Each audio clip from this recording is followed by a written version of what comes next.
نحمده ونصلی علی رسوله الکریم۔ معزز سامعین، گزشتہ رات نماز تراویح میں چھٹے پارے کی ابتدا سے لے کر ساتویں پارے کا ایک پاؤ یعنی سورۃ المائدہ کے آخر تک پڑھا اور سنا گیا۔ اللہ رب العزت اس کو اپنی بارگاہ میں قبول فرمائے۔ سننے سنانے میں جو کمی کوتاہی ہوئی اللہ تعالیٰ اس کو معاف فرمائے۔ سورۃ النساء میں آپ حضرات نے کل کے سبق میں سنا اصلاح معاشرہ کے قوانین اللہ رب العزت نے بیان فرمائے۔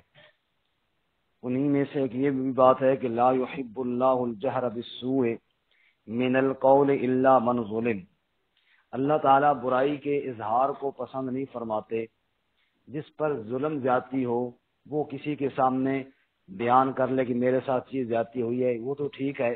عموماً جو ہمارے ہاں باتوں کو بحث بنا کر خواہ مخواہ بغیر اصلاح کی نیت کے یوں ہی محفلوں میں ڈسکس کیا جاتا ہے، یہ اچھی بات نہیں ہے۔ اس کے بعد اللہ تعالیٰ نے اہل کتاب کے لوگوں کا تذکرہ کرتے ہوئے فرمایا کہ وہ کہتے ہیں ہم بعض انبیاء کو مانتے ہیں اور بعض کو نہیں مانتے، فرمایا کہ یہی کفر کرنے والے ہیں، کیونکہ سارے انبیاء کو ماننا یہ ایمان ہے اور کسی ایک نبی کا انکار کرنا یہ کفر ہے۔ بچوں آپ خاموش ہو جاؤ، تھوڑا آگے آگے آ جاؤ، اپنی محفل ختم کر کے آگے آ جاؤ شاباش۔ اس کے بعد ارشاد فرمایا کہ رسول اللہ صلی اللہ علیہ وسلم سے اہل کتاب نے سوال کیا کہ ہم تب مانیں گے جب قرآن آپ پر نازل ہو، اکٹھی پوری کتاب نازل ہو، ہم دیکھیں کہ اللہ نے آپ کو کتاب دی ہے تب مانیں گے۔ اللہ فرماتے ہیں ضد کا کوئی علاج نہیں۔ موسیٰ علیہ السلام سے تو انہوں نے یہ سوال کیا تھا، اس سے بھی بڑا کہ ہمیں اللہ تعالیٰ سامنے دکھاؤ ہم تب مانیں گے۔ تو ضد کا تو کوئی علاج ہے کوئی نہیں ہے۔ اور یہ کفر اور ضد کی باتیں کرتے رہتے ہیں، جیسا کہ انہوں نے حضرت مریم علیہ السلام پر بہتان باندھا، نعوذ باللہ من ذالک۔ اور اسی طرح عیسیٰ علیہ السلام کے بارے میں یہ کہتے ہیں کہ ہم نے عیسیٰ علیہ السلام کو قتل کر دیا ہے، حالانکہ وما قتلوہ وما صلبوہ، نہ تو عیسیٰ علیہ السلام کو قتل کیا نہ عیسیٰ علیہ السلام کو سولی پر لٹکایا، ولیکن شبہ لہم، ان کو صرف شبہ پڑا۔ جس بندے نے عیسیٰ علیہ السلام کو پکڑنا تھا اس کی شکل بن گئی عیسیٰ علیہ السلام جیسی، انہوں نے جناب کہا اسی کو پکڑو اور یہی عیسیٰ لگاؤ سولی پر۔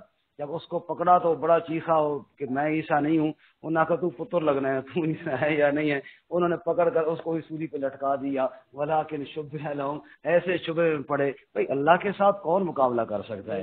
پھر آگے اللہ تعالیٰ عیسائیوں سے کہتے ہیں کہ تم بڑے عجیب لوگ ہو، تم کہتے ہو عیسیٰ علیہ السلام اللہ کا بیٹا ہے، بندہ نہیں ہے۔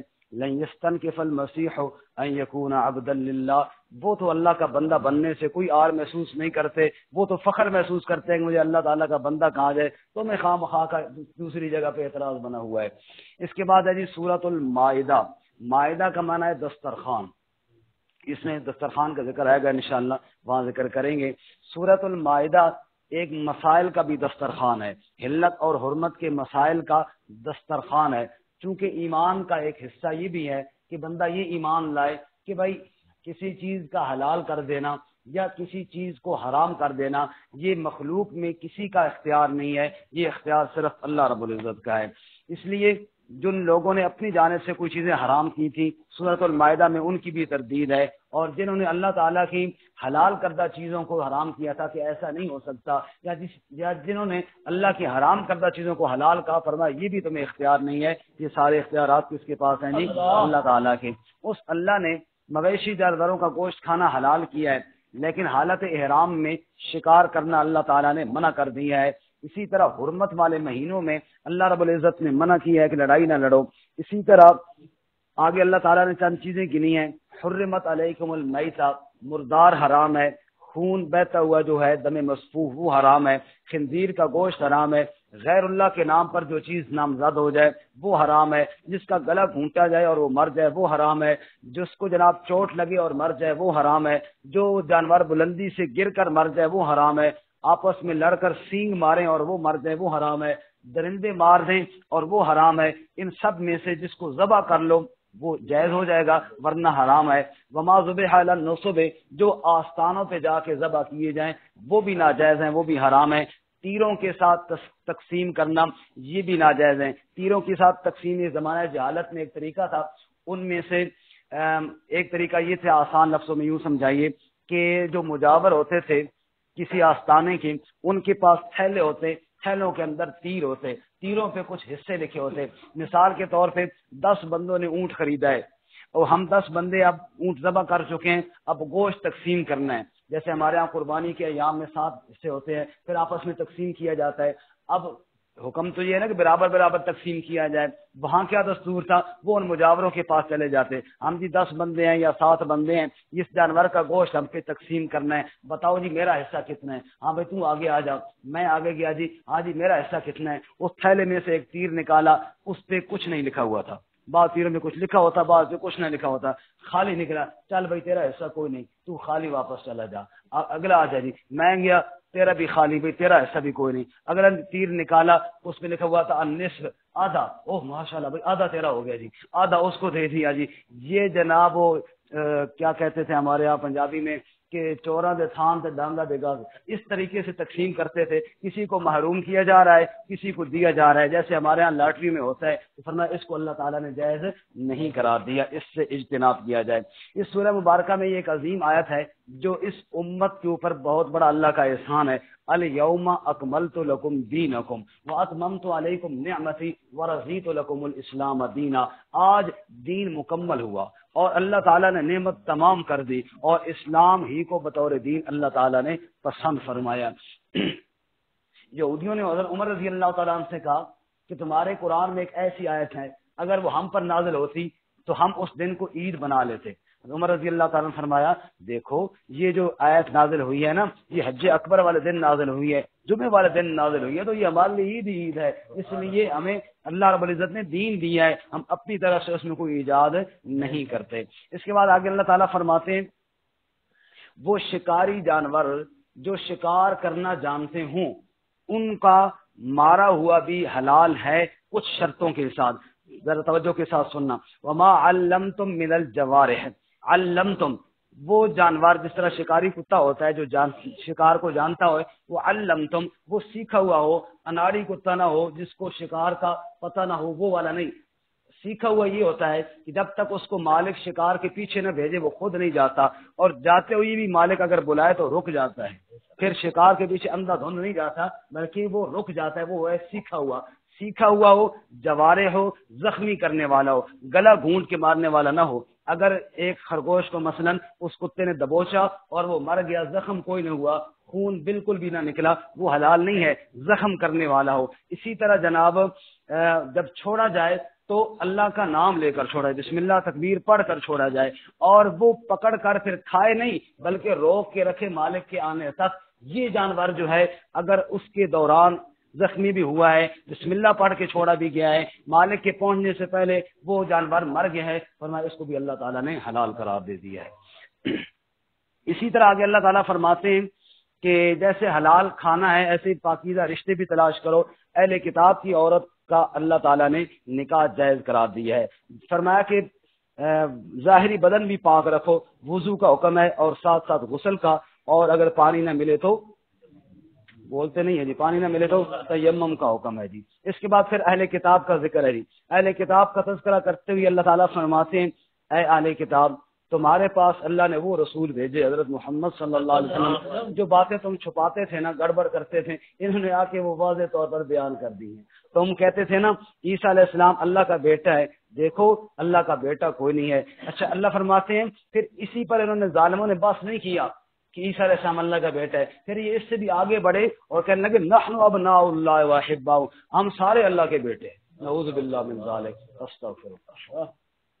اس کے بعد موسیٰ علیہ السلام کا تذکرہ کرتے ہوئے فرماتے ہیں اور ان کی بزدل قوم بنی اسرائیل کا، فرمایا موسیٰ علیہ السلام نے اپنی قوم سے کہا اللہ کے انعامات تو یاد کرو، اللہ تعالیٰ نے تمہارے اوپر کتنے انعامات کیے ہیں، نبی بنائے، بادشاہ بنائے۔ اب اللہ تعالیٰ حکم دیتے ہیں جاؤ جہاد کرو اور ارض مقدس میں فاتح بن کے داخل ہو جاؤ، یہ اللہ کا وعدہ ہے تمہارے ساتھ۔ کہنے لگے موسیٰ بات سنو، ان فیہا قوما جبارین، جہاں آپ کہتے ہیں نا ارض مقدس میں چلے جاؤ، وہاں تو بڑی سخت قوم ہے، وَإِنَّا لَن نَّدْخُلَهَا، ہم تو کبھی بھی ادھر نہیں جائیں گے حتی یخرجوا منہا، جب تک کہ وہ خود وہاں سے نکل نہ جائے. انہیں پتہ چلے بھی صاحب آ رہے ہیں اور ہمارے اطلاع ملتی وہ خود ملک خالی کر کے نکل جائیں.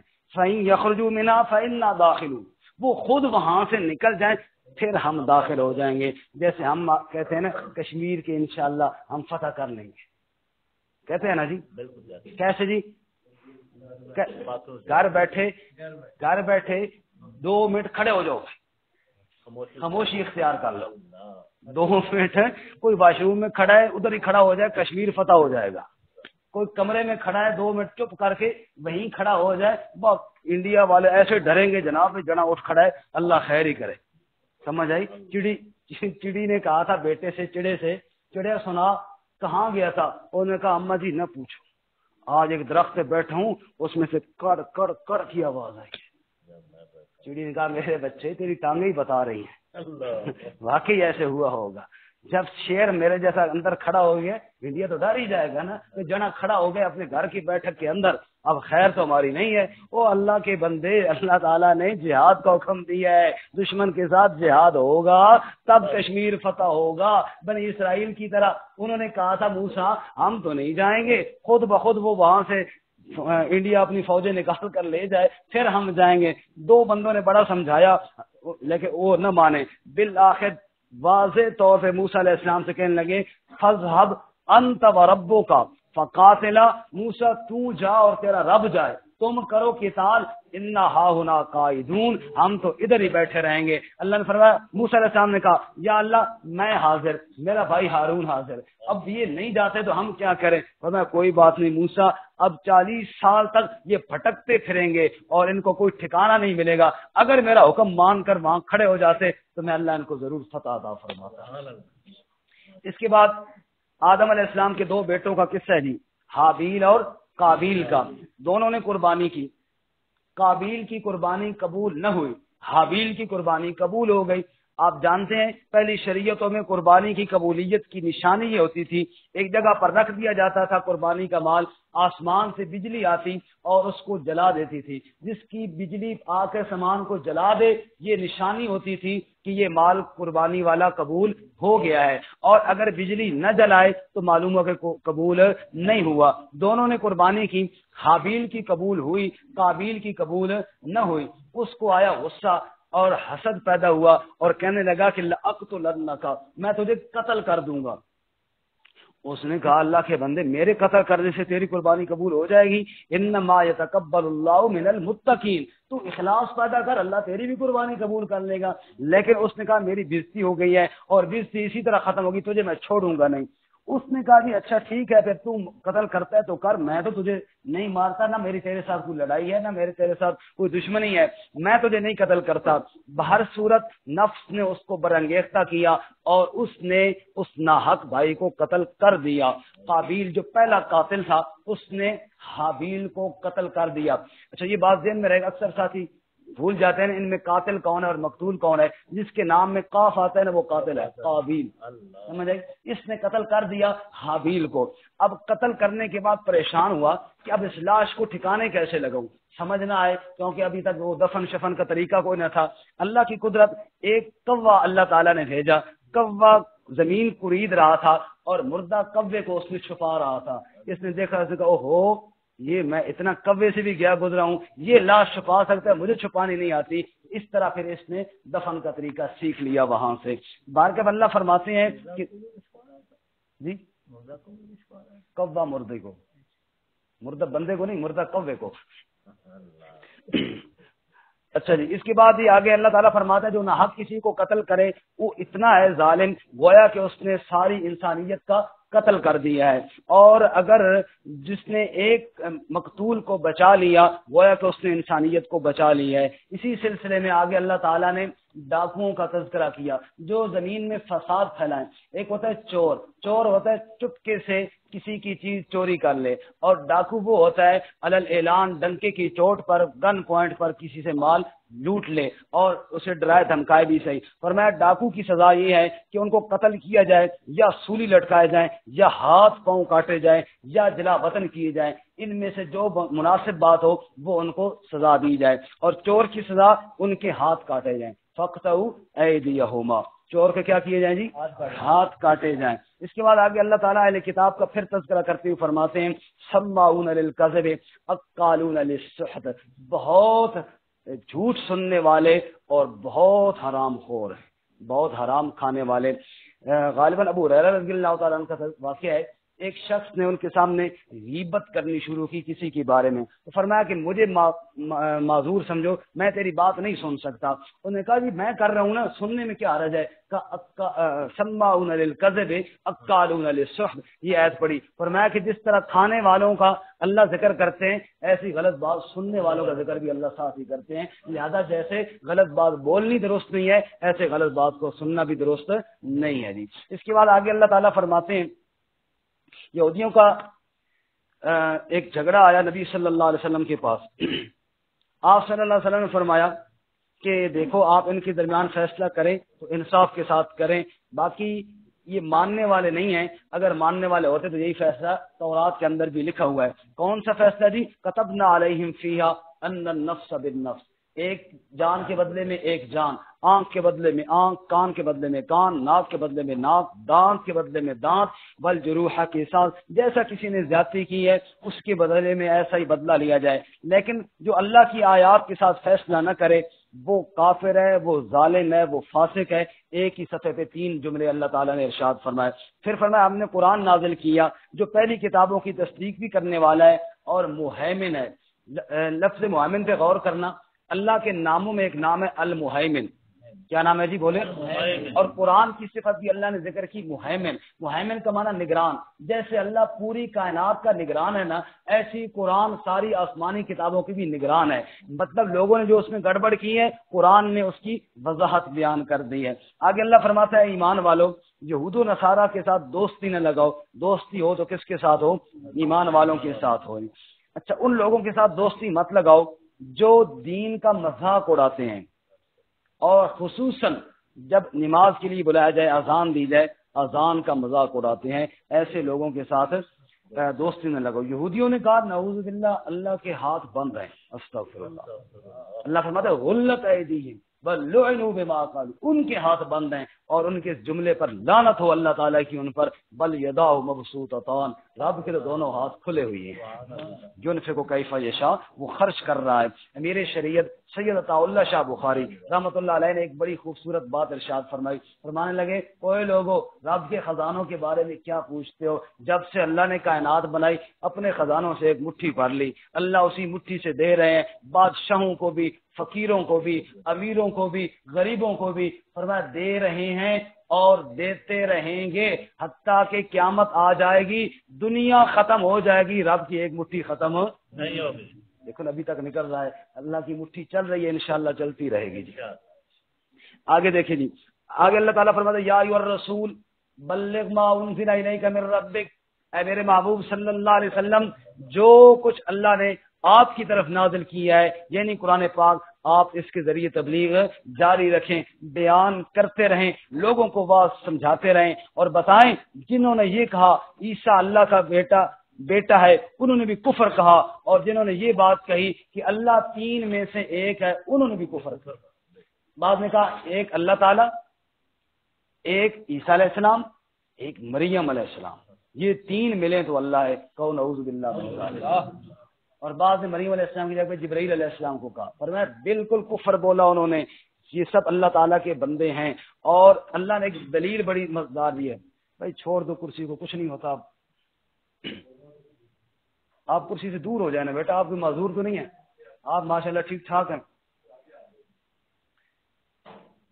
اچھا جی، عیسیٰ علیہ الصلوۃ والسلام اور مریم علیہ السلام کو اللہ کا شریک بنانے والوں سنو، اللہ تعالیٰ فرماتے ہیں کہ کانا یاکلان الطعام، یہ دونوں ماں بیٹا کھانا کھاتے تھے.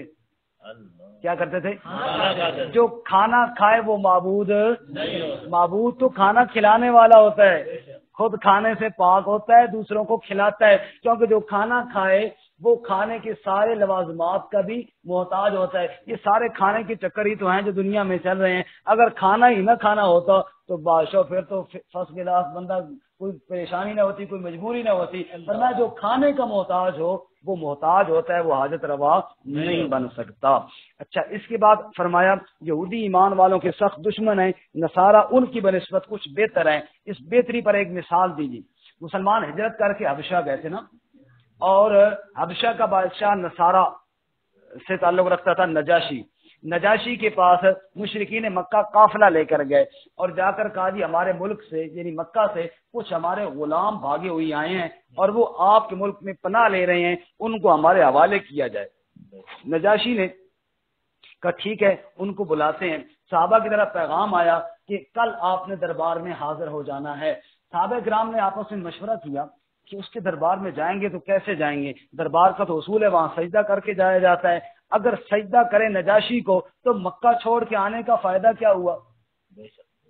ولی اللہ صاحب لگنے کو بات ٹھیک ہے، تھوڑا تو تک کو بھی صحیح نہ شک پہ بنا بے شک نہ پڑتا کہ اگر سجدہ کرے نجاشی کو تو پھر مکہ چھوڑ کے آنے کا کوئی فائدہ نہیں، اسی لیے تو چھوڑا کہ سجدہ اللہ کے علاوہ کسی کو نہیں کرنا۔ اور اگر سجدہ نہ کرے نجاشی کو تو جو ہی جائیں گے جھگڑا ہو جائے گا، بات تو باقی بعد میں ہوگی، جاتے ہی وہ کہیں گے بھائی قانون توڑ دیا تم نے، اب کیا کریں؟ جیسے ماسک نہ لگو اندر انٹری نہیں ہوتی، یہ تو ماسک تھا نا اس وقت کا کہ پہلے سجدہ کرو پھر اندر جاؤ، ماسک کے بغیر تو داخلہ ہی ممنوع ہے، اب کیسے جائیں گے؟ اب مشورہ کیا صحابہ کرام کا، دیکھو بھائی جو مرضی ہو جائے نا، سجدہ نہیں کریں گے نجاشی، آگے دیکھی جائے گی پھر جو ہونا ہے۔ اب جناب دوسرے دربار لگا، سارے درباریوں نے کیا سجدہ، یہ مکے والے صاحبان گئے تھے، انہوں نے بھی کیا سجدہ، ان کے لیے تو خیر مسئلہ ہی کوئی نہیں تھا، یہ تو جناب ہر ایک جگہ پہ جھکنے والے تھے، چمو چٹو پارٹی تھی، یہ تو جھک کے سارے۔ اب گئے غلامان مصطفیٰ صلی اللہ علیہ وسلم، سجدہ کرنا تو دور کی بات ہے، گردن کو بھی نہ جھکایا اور سینہ تان کے داخل ہوئی ہے۔ اسی نہیں آخنے گستاخ، ہم کہتے تھے نا عیسیٰ علیہ السلام کے گستاخ ہیں، دیکھو کس طرح آ رہے ہیں جناب۔ اب واقعی اس کو بھی یقین ہوا کہ گستاخ تو لگتے ہیں، سجدہ جو نہیں کر رہے۔ اب اس نے پہلا سوال یہ کیا، اور سجدہ کیوں نہیں کیا تم نے جبکہ میرے دربار کا قانون ہے؟ صحابہ کرام نے کہا لا نسجد الا للہ، یہی ہمارا ایک جرم ہے کہ اللہ کے علاوہ ہم کسی کے آگے نہیں سجدہ کرتے، یہی جرم ہے، یہی قصور ہے ہمارا، اور اس کے علاوہ ہمارا کوئی قصور نہیں ہے، جرم بھی ہمارا ثابت ہو گیا۔ خیر، اور تمہیں پتہ، مجھے پتہ چلا تم عیسیٰ علیہ السلام کی گستاخ ہو۔ حضرت جعفر طیار رضی اللہ تعالیٰ عنہ کھڑے ہوئے، سورہ مریم کی آیتیں پڑھ کر سنائیں، انشاءاللہ وہ اپنے مقام پر بیان کریں گے ورنہ بات لمبی ہو جائے گی۔ جب عیسیٰ علیہ السلام کا سارا تذکرہ کیا، مریم علیہ السلام کی عفت اور پاک دامنی کو بیان کیا، اس کی آنکھوں میں آنسو ٹپک پڑے، کیونکہ جو اللہ کے قرآن کو سنے اخلاص کے ساتھ، بشرطے کے اخلاص کے ساتھ سنے، خدا کی قسم قرآن ضرور اثر کرتا ہے۔ اب کا کلام میں ہوا، شیخ نے ملفوظات میں لکھا ہے دو چیزیں ایسی ہیں، اگر دو چیزیں ایسی ہیں، ضد نہ ہو، غفلت بے شک ہو، پھر بھی اثر کرتی ہیں۔ فرماتے ہیں ایک اللہ کا کلام اور ایک اللہ کا نام، اللہ کا نام بھی لیا جائے پھر بھی اثر کرتا ہے۔ اب اس کی آنکھوں میں آنسو ٹپک پڑے، سنتا رہا۔ مکے والے نے جب دیکھا کہا گال تک کوئی کام تو خراب ہو گیا، یہ بندہ یہ بھی گیا میرے خیال ہے۔ خیر، ساری باتیں جب ہوئیں، اس نے زمین سے ایک تنکا اٹھایا، اس نے کہا اللہ کی قسم جو شان تم نے عیسیٰ علیہ السلام کی بیان کی ہے، ایک تنکے کے برابر بھی اس سے آگے پیچھے بات نہیں ہے، بالکل درست بات کی ہے۔ وَإِذَا سَمِعُوا مَا أُنزِلَ إِلَى الرَّسُولِ تَرَىٰ أَعْيُنَهُمْ تَفِيضُ مِنَ الدَّمْ، دیکھو جب انہوں نے سنا وہ میرا کلام، آنکھوں سے آنسو جاری ہو گئے۔ سبحان اللہ۔ ایک بزرگ مثال دیا کرتے تھے، ایک چھوٹا سا ببون ہوتا ہے کالا سا، اور وہ ببون صاحب ابھی ساون کے موسم میں نا، برسات کے موسم میں آئے گئے چھوٹے چھوٹے کالے کالے، ایک اسی طرح کا ہوتا ہے، وہ گوبر کی روڑیاں بناتا ہے، ایک پھولوں پہ جا کے بیٹھتا ہے، ہوتے شکل و صورت میں کہتے ہیں گوبر والے کو، اس کو کور کہتے ہیں، اس کو پونڈ کہتے ہیں، جو گندگی بڑھتا ہے، گندگی والا بھونڈ اور پھولوں والا بھور، وہ بھور صاحب آ رہے تھے اور اس بھونڈ کو دیکھا کہ یہ گوبر میں گھسا ہوا تھا. اس نے کہا بھونڈا نکل اس گوبر چوں آ تجھے باغ کی سیر کرائیں. ایسا کہ جی نہیں میں اتھی ٹھیک ہے, میرے مزاج میں یہ چیز سوٹ کرتی. شیخ سعدی فرماتے ہیں نا, عطار کی دکان کے باہر سے بھنگی گزرا, خوشبو کا ہلا آیا, بے ہوش ہو کے گر گیا. تو اس نے کہا میں ادھر ہی ٹھیک ہوں. اس نے بھونڈ صاحب نے کہا, اس نے کہا بھونڈا نکل ایک دن تو آ ہی جا. ہمارے جماعت والے ساتھی گشت پہ جاتے ہیں نا, منت کرتے او یار مسیح آ ہی جاؤ. اب آسانی پتہ کہ وہ پتہ ہے تو لیکن آج آ ہی جاؤ نا ایک دن مسجد. پتہ تو سارے نو ہے, ایک دن مسجد بھی آ ہی جاؤ. نہیں یار تسی جاؤ تو میں آ رہا. وہ ہمارے علاقے کا ایک فوت ہو گیا, نام تو مجھے بھول ہی گیا اس کا, لالا شادہ. لالا شادہ کہتا تھا کہ جھوٹ بولنے تے چگلیاں کھانے, پنڈی نہ دسنے تے لاہور جانے, جو کچھ منہ آوے نہ جے کوئی نماز آکھے تے اگوں فرمانے, تسی جاؤ تے اسی پیچھے پہ آنے, تسی جاؤ اسی پیچھے پہ آنے اگوں ہی فرمانے. تو اسی طرح فرماتے. اچھا بھونڈ نے بہت کہا کہ تسی جاؤ تے اسی پیچھے پہ آنے ہیں, لیکن انہاں کہ نہیں نقد وصولی کرنی ہے, نال لے کے جانا ہے, پیچھے والی گل کوئی نہیں. آخر مجبور کر کے اسے لے گئے ساتھ ہی باغ میں لے گئے. یہ دیکھ چمبیلی کا پھول, یہ فلاں موتیے کا, اور یہ گیندے کا, اور یہ فلاں اور یہ فلاں. خوشبو آ رہی ہے, اس کا کخ بھی نہیں آئی. اور یار یہ گلاب اور یہ اس بھی کوئی نہیں ہے, کخ ذرا بھی محسوس ہی نہیں ہوا. یار یہ چنگا پورا علاقہ معطر ہو گیا, اس بدبخت میں خوشبو کیوں نہیں آئی. اس کا تو تلاشی دے نا. وہ تلاشی لے, ادھر بھی گوبر دبایا ہوا ہے, ادھر بھی گوبر دبایا. وہ اللہ بھونڈا گوبر نو صاف دے کر پھر دے خوشبو آئے یا نہ آئے. قرآن کی محفل خوشبو والی محفل ہے, اور خوشبو آتی ہے جب گوبر صاف ہو تو, یعنی اخلاص ہو تو. منافقت, ریاکاری, دھوکہ, ان چیزوں کو نکال کے سیدھا سیدھا برتن لے کے بندہ قرآن کے سامنے بیٹھے. خدا کی قسم قرآن اثر نہ کرے تو میں مجرم ہوں, کیونکہ اللہ کے کلام کے اندر اثر ہے, کیونکہ میرے رب کا کلام ہے.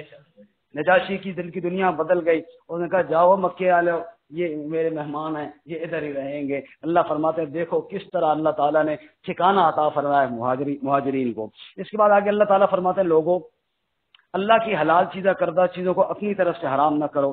قسموں کا کفارہ میں نے دوسرے پارے میں کہا تھا, انشاءاللہ 7ویں پارے میں آئے گا, وہاں بیان کریں گے. دیکھو یہ ایک آدمی کہتا ہے اللہ کے نام کی قسم کھاتا ہے کہ فلانا کام ہو گیا گزشتہ, غلطی میں کھا لے تو یمین لغو ہے, جان بوجھ کر جھوٹی قسم کھائے تو یمین غموس ہے, بہت سخت گناہ ہے. کفارہ ان دونوں کا نہیں ہے. تیسری ہے جس کا کفارہ ہے, میں قسم کھاتا ہوں کہ کل اللہ کی قسم اس ٹائم میں بیان کروں گا, اب کل آئے تو میں بیان نہ کروں, قسم ٹوٹ گئی نا, اس پر مجھے کفارہ دینا ہوگا. کفارہ کیا ہے جی, یہاں پر بیان کیا گیا ہے, فرمایا کہ کفارہ 10 مسکینوں کو کھانا کھلانا درمیانی قسم کا جو تم خود کھاتے ہو, یا ان کو کپڑے دینے, یا غلام آزاد کرنا. اور جو آدمی یہ کام نہ کر سکے غریب ہو وہ 3 دن کے روزے رکھ لے. قسم کا کفارہ کتنے دن کے روزے؟ ہمارے ایک ساتھی نے مجھ سے مسئلہ پوچھا, ایک بندے سے وعدہ کیا تھا پورا نہیں کر سکا, کتنا کفارہ ہے؟ میں نے کہا وعدہ خلافی کا کفارہ نہیں ہے, قسم کا کفارہ ہوتا ہے. اللہ کے نام کی قسم کھائی جائے, آپ اسے معذرت کریں. کہنے لگا نہیں پھر بھی اگر کوئی ہے تو پھر 10 دو, کیونکہ بندے کے ذہن میں ہوتی ہے نا بات. میں کہا 1000 روپے کا ایزی لوڈ میرے نمبر پہ کرا دو, اگر خواہ مخواہ آپ کو دینے کا شوق ہے تو پھر اس طرح کر دو. تو اس لیے قسم کا کفارہ ہوتا ہے, وعدے کا کفارہ نہیں ہوتا. اس کے بعد کچھ حج کے مسائل بیان کیے, حالت احرام میں شکار اللہ تعالیٰ نے منع کیا. ہاں ایک بات رہ گئی, شراب کی حرمت کے لیے یہ آیت نازل ہوئی ہے. اس سے پہلے 2 آیتیں گزر چکی ہیں, ایک دوسرے پارے میں کہ اس میں نفع بھی ہے اور گناہ بھی ہے, گناہ زیادہ ہے نفع تھوڑا ہے. پھر 5ویں پارے میں کہ نماز کے قریب نہ جاؤ جب نشے میں ہو, اور تیسری یہ آیت ہے کہ یہ رجس من عمل الشیطان, یہ گندگی ہے شراب اور جوا شیطان کے اعمال میں سے, اس سے اجتناب کرو تاکہ تم کامیاب ہو جاؤ. مشرکین نے بعض جانوروں پہ سواری حرام کی تھی, بعض کا دودھ حرام کیا تھا, نہ تمہارے حرام کرنے سے حرام نہیں ہوتا. آخری رکوع ہیں جی 2, یوم یجمع اللہ الرسل, کیونکہ نصارہ کی تردید ہے نا, عیسائیوں کی خوب تردید ہے. فرمایا دن قیامت کا ہوگا, اللہ سارے رسولوں کو جمع کرے گا. کس کو جی بولو؟ فیقول ماذا اجبتم, پھر ان سے پوچھے گا کہ تمہیں کیا جواب دیا گیا, لوگوں نے آپ کو کیسا مانا, بعد میں لوگ کیا کرتے رہے؟ قالوا لا علم لنا انک انت علام الغیوب, اللہ کے نبی کہیں گے ہمیں علم نہیں یا اللہ, کیونکہ غیب جاننے والی ذات تیری, انک انت علام الغیوب, تو ہی غیب جاننے والا. پھر اللہ عیسیٰ علیہ السلام کو کہیں گے عیسیٰ تو آنا, تیرے اوپر میں نے کتنے انعامات کیے. اور انعامات کا لمبا تذکرہ آپ پہلے پڑھ چکے ہیں کہ کس طرح معجزے اللہ نے عطا فرمائے، انہی میں مائدہ بھی ہے، یہ دسترخوان۔ عیسیٰ علیہ السلام کے ساتھیوں نے کہا تھا نا انزل علینا مائدہ، آسمان سے دسترخوان اترے، کوئی کھائیں پیئیں۔ اللہ اس طرح کر سکتا ہے؟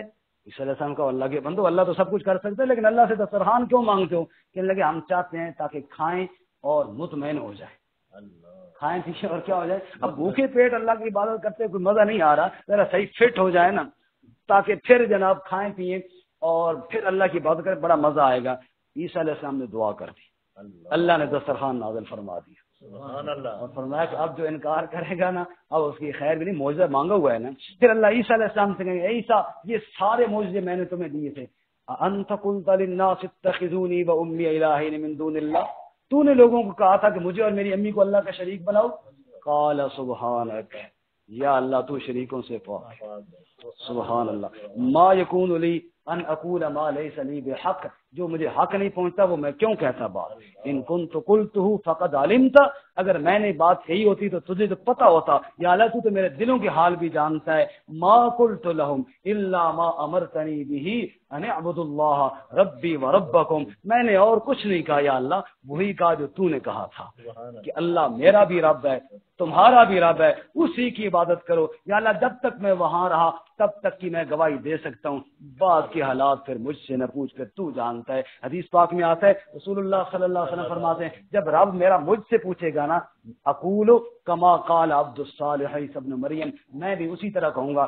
جیسے اللہ کے نیک بندے عیسیٰ علیہ السلام نے جواب دیا تھا کہ یا اللہ میں تو تیری عبادت کی طرف بلاتا رہا، اگر کسی نے گڑبڑ کی ہے تو یا اللہ وہ تو جانے اور تیرے بندے جانے، میں نے ان کو نہیں کہا تھا۔ اللہ تعالیٰ عمل کی توفیق عطا